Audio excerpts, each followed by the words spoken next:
So this next session is all about growth, and specifically, how do you go from startup to scale up?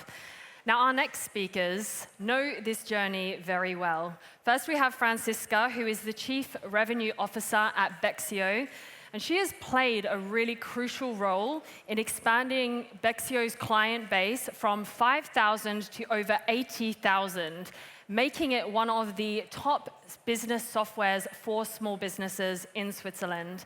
And joining her on the stage over this side for the Fireside chat is Silvan.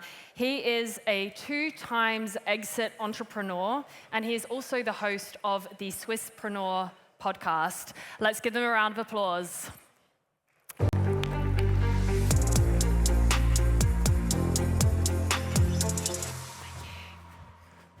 Please. You're the Chief Revenue Officer at Bexio, but before you actually went there into the startup world, you did sales for this or that corporate for about 13 years. What made you want to switch the environment and move from corporate to startup? Well, actually, I was looking for a new job, and I thought it could be quite interesting to go into a smaller company, to have a broader spectrum of skills, to also improve certain skills in HR and finance, and that was the main reason why I was looking for a smaller company. Yeah. And please take us back to these early days when you joined. I imagine the atmosphere, the culture, the spirit was very different from what it is today. Yes. Describe that to us. How was it to work for Bexio?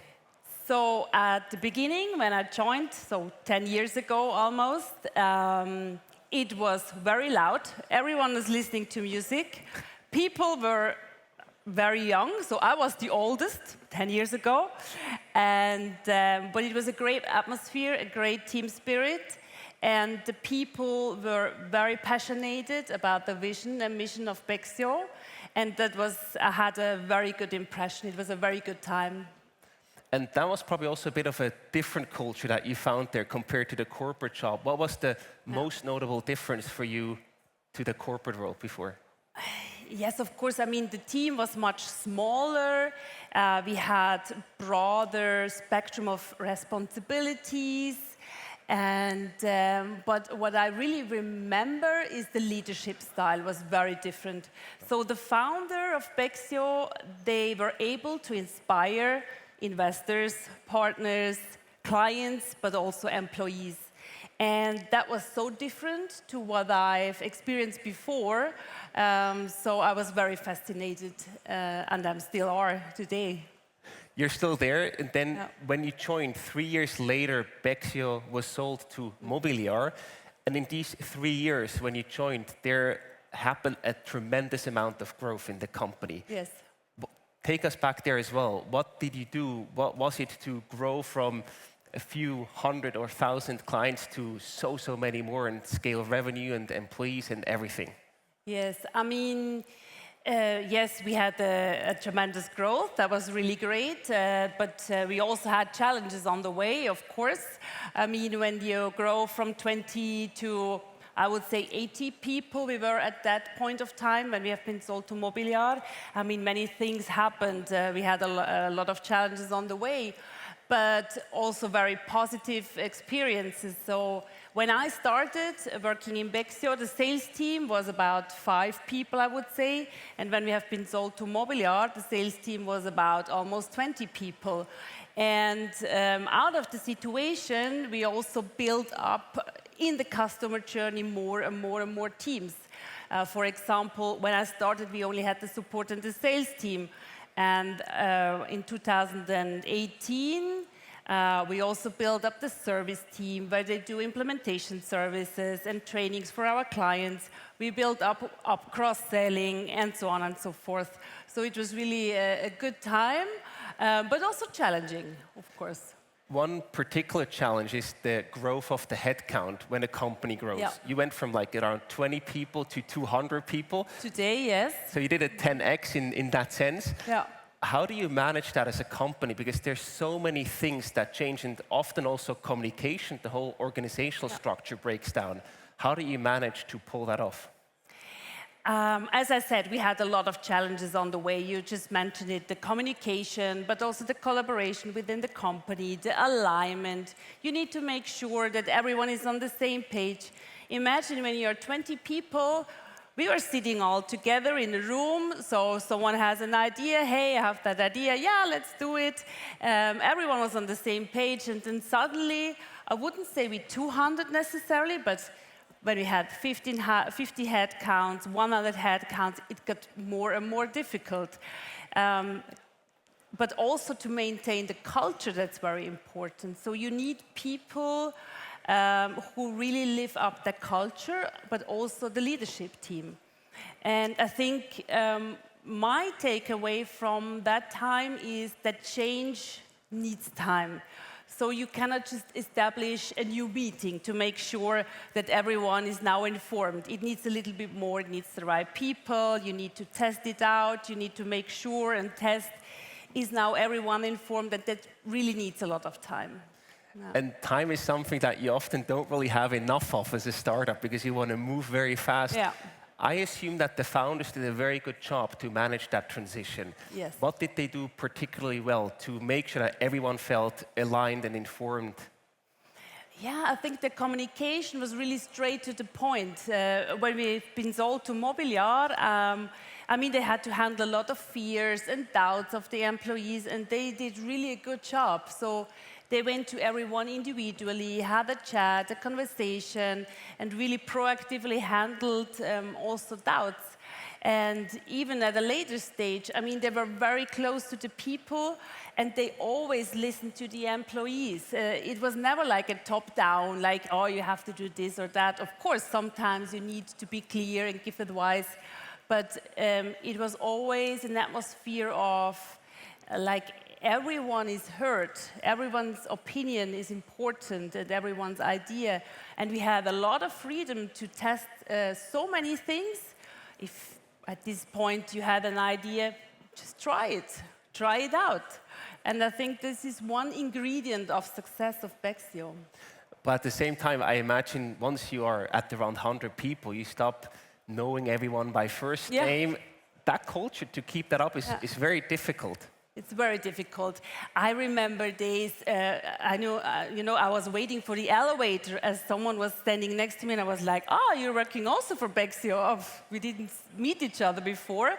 That was a bit of a crazy feeling, because in the early days with 20 employees, you know everyone, you go out for lunch.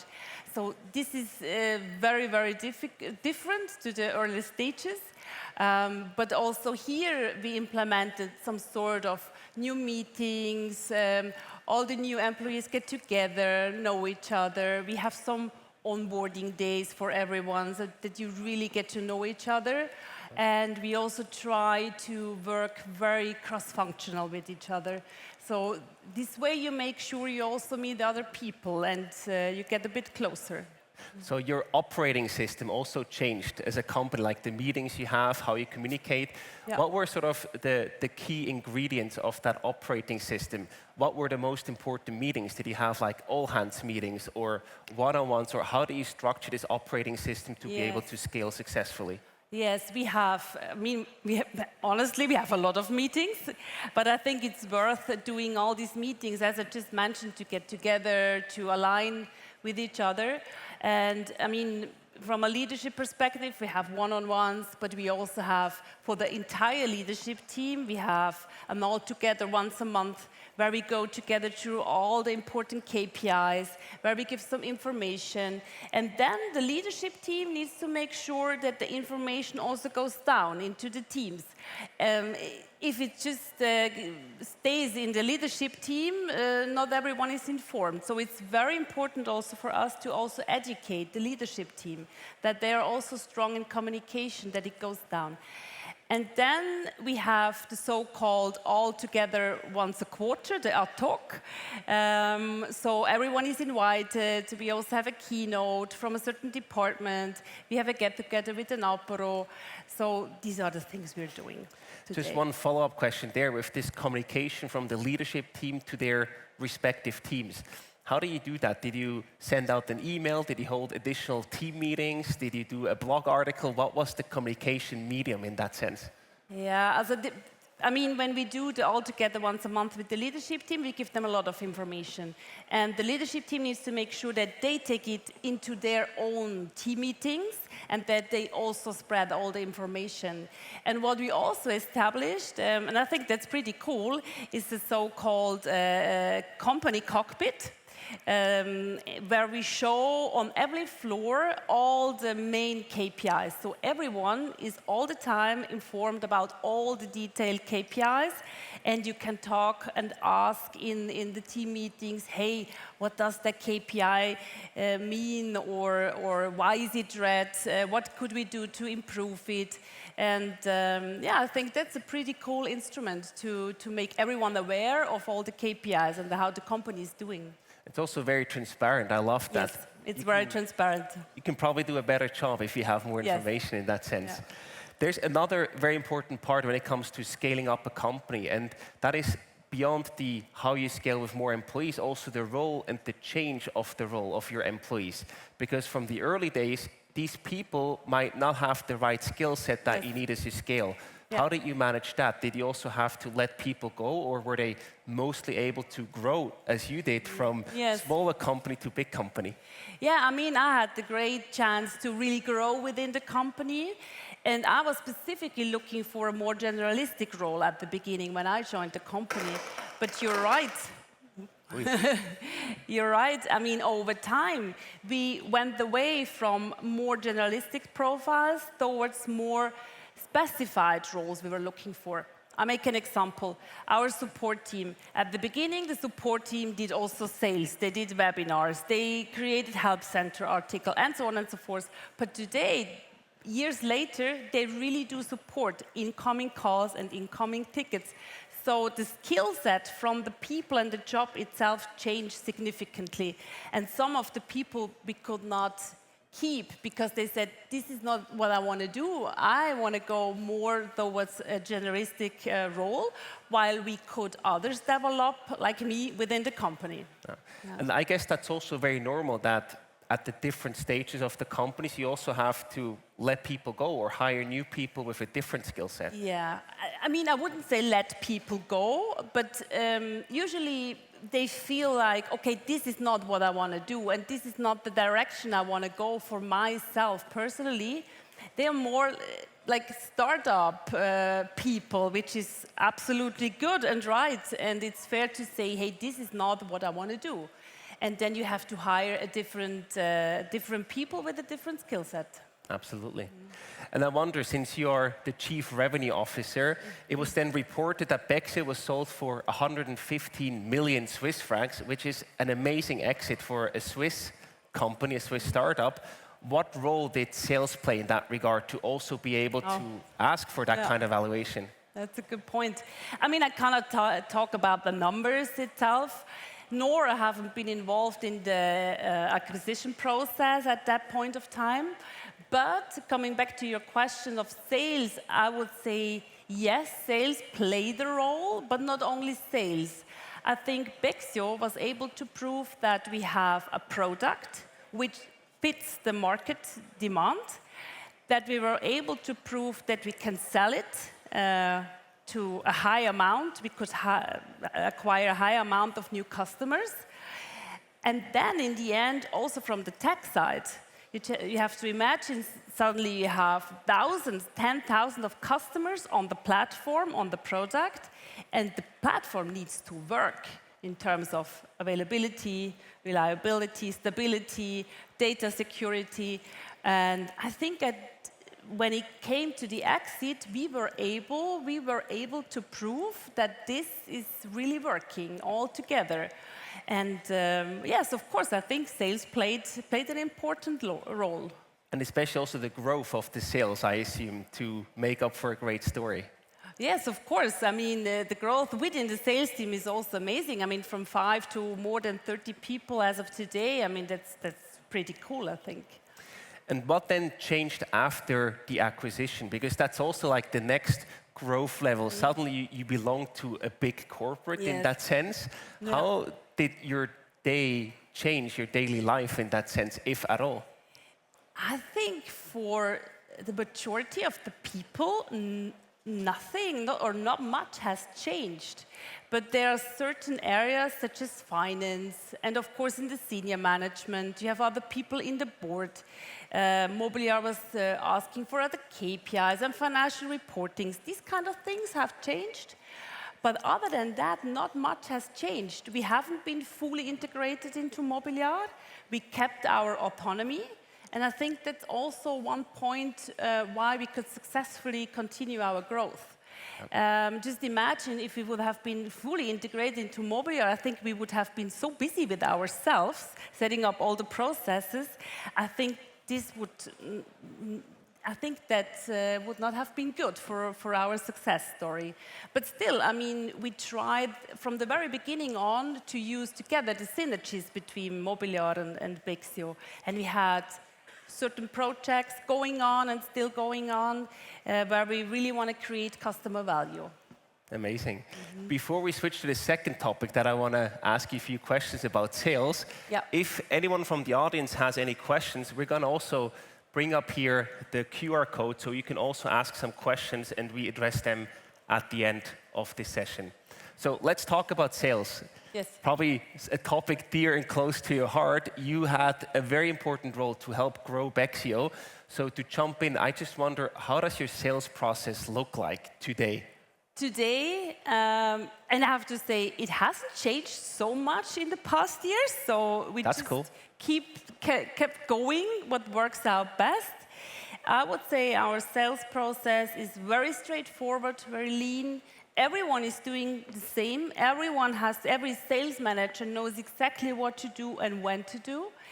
And everything is happening remote, on the phone, because our average revenue per unit is pretty low. So just we see, I mean, the smallest plan is about 35 Swiss francs a month. So we're not going on site to the client because that would be too cost intense. So everything is happening online and on the phone or per email, and the process is very straightforward. What are the different stages that you have in that process? So probably someone lands on your website and then at one point you get them as a lead from marketing. How does the sales process from that point when you have a new lead look like? So we built up kind of a funnel. I'm talking here about the direct sales funnel. We do roughly 80% of our new clients from a direct sales approach. That means we have the sales funnel. And it all starts with the marketing activities. So our marketing spends a certain amount every month in branding, TV, online marketing activities, and bring as many prospects to the website as possible, around 200,000 a month. And then we convert them into a test account. So we have around 4,000 between 3,000 and 4,000, depending on the months. We have seasonality, 3,000 and 4,000 test accounts every month. And as soon as the test account is being created, a sales manager gets in touch with the trialer. And this is when basically the sales process really starts. And then from there, what do you do? Because you want to close them pretty fast, I assume. You don't want to waste too much time on not that high contract values. Yeah, exactly. As I said, this process is straightforward, so we get in touch, we try to figure out on the first day what the customer really wants to do with Bexio. Where are the pain points? And we show the moments of success, I would say, within the product, and that pretty soon. And then I would say we're also pushy within the sales process, so we don't let go, and we really try to get the best out of it. And we close, on average, a customer, or acquire customers within 8 days. Yeah. That's like super fast. We have a trial period of 30 days, but on average, we close the deal, let's say, on the 8th day. Yeah, that's pretty soon. Why is that? Is that more because the product serves a really specific need that everyone needs an accounting solution eventually, or is it because of the strong sales process, because you do follow up? I think it's both. I think it's really the strong sales process because we get so fast in touch. We are so close to the test people. Not everyone likes it, but of course we try to give as much information as necessary. But on the other hand, I really do think that the product is good and it really fits the customer's need. And I think this combination makes us also so successful because we convert out of the 4,000 test accounts, we convert around 40%, which is pretty good, I think. Definitely. Yeah. And when you say you don't let go, at one point you probably have to let go for these other 60%. Yes. How do you decide whether you want to invest more time into a lead or not? Because that's not always an easy decision that many entrepreneurs also face. Yeah, at some point you just have to say, okay, I mean, I invested so much time, so now I have to let go. If you figure out that the customer wants to do something with the product, we can't offer or we don't offer it at the moment, we have to be very honest and say, hey, this is not possible with our product. So there are workarounds you can do, or when you try and try again, and there are always like negative answers or excuses why not to buy. At some point you have to let go because we have 10 sales managers. So a sales manager is supporting like on a monthly base 400 like rolling test accounts, and we get in touch with everyone. So you cannot invest too much time on every trial. That's not possible. Is there any way how you prioritize them with a very strong methodology where you say, hey, they logged in 3 times, Yes. now it's a higher rank? Yeah. Do you use any of that? We actually also have a so-called, we developed on our own a certain model based on AI, like on our data. We developed an own model which tells us, okay, this is one with a higher sales score. This is a customer who uses the product much more than another one. And we identified also certain kind of success moments. If the customer is doing A, B, C, then he's more likely to buy than another one. But I would say, even without the model, we're pretty good. But of course, if you have to prioritize, you focus on customers, they're really using proactively the product. Yeah. Amazing. And closely linked to that is you mentioned already the average contract volume that you have Yes. is pretty low per customer per year. So many companies think about, oh, the new holy grail is product-led growth. We don't need any sales force. Yeah.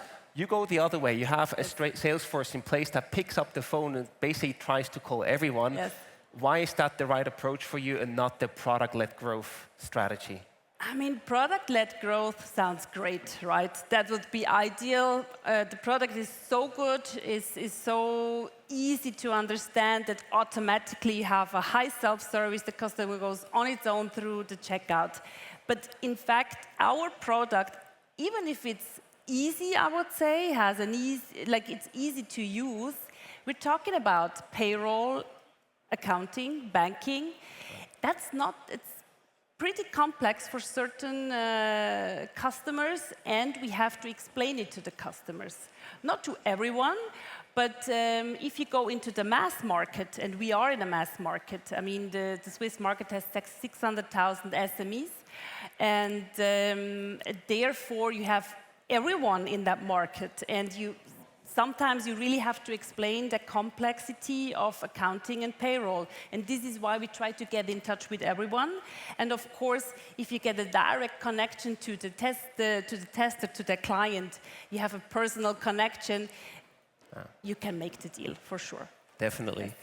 I also see that point that product-led growth sounds so promising and so tempting, Yes, it does. but it actually works for very, very few companies out there. And even Canva, for example, which I think is an amazing product-led case, even they hire a sales force now as they're preparing for IPO. I think that's a strong statement. Yeah, I mean, it would be great if it would work that way, and I'm pretty sure there are customers it works out, or in certain products, but with our product specifically, no. I think we have found our right sales approach, but maybe in the future, if the product's getting even better, let's see what happens. Of course.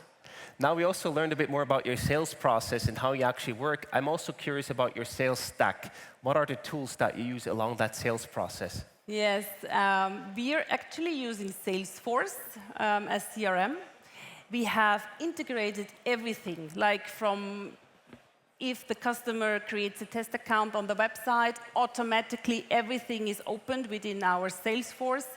We have automated the entire customer journey. We even use Salesforce Marketing Cloud in our marketing team for all the campaigns, the nurturing flows.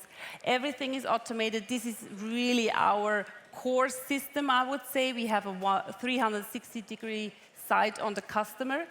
So everyone knows everything about the customer. And I think this is really great. On top of that, we're also using, of course, a contact center solution, which is also integrated. So we try to integrate all the tools we are using within Salesforce, that we have, let's say, one centralized solution. And that's probably also a difference to the early days, where you just hack it together somehow. Yes, definitely. I remember at the very beginning, we didn't even have a CRM. We were using like a communication tool. And, well, it worked out in the end, but at some point we decided we need a proper solution. Definitely. So let's see if we got any questions from the audience. Let's see if we can get the screen up here to read them out loud. Perfect. Here's the first one. Thomas asked, what are your experiences with the churn rate and how do you keep it low? Amazing question. Ooh, that's a very good point, yes.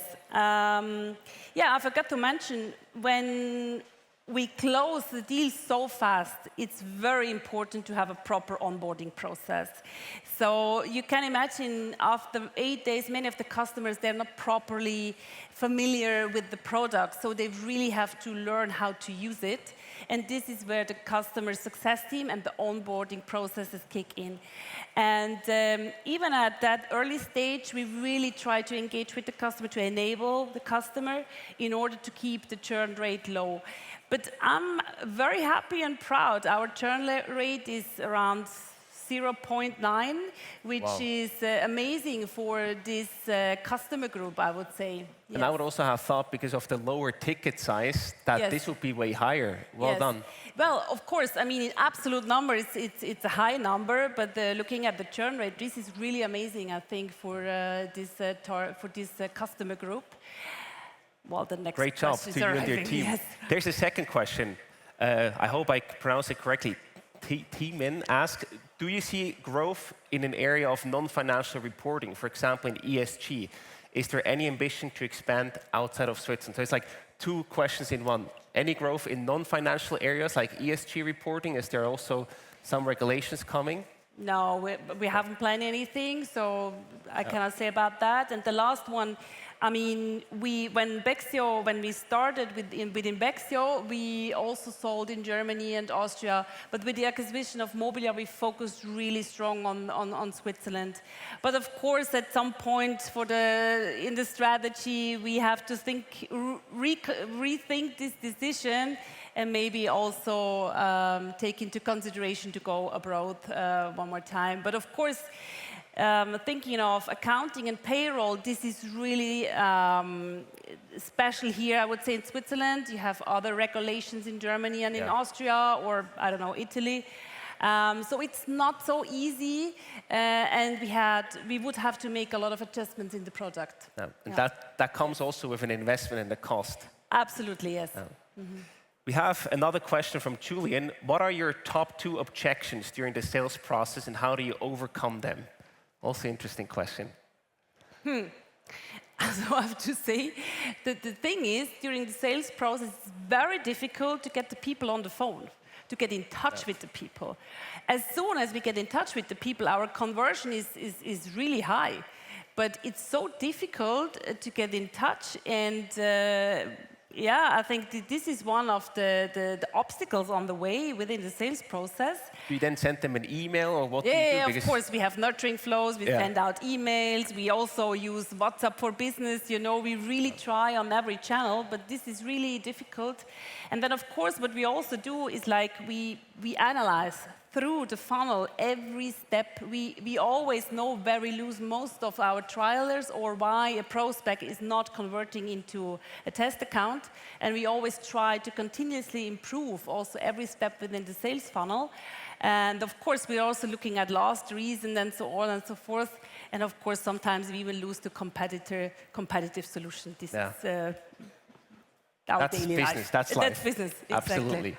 Unfortunately, we're already out of time. I want to give you a big round of applause. Thank you so much for your insights, Silvan. Franziska. It was a pleasure. Thank you. Thank you.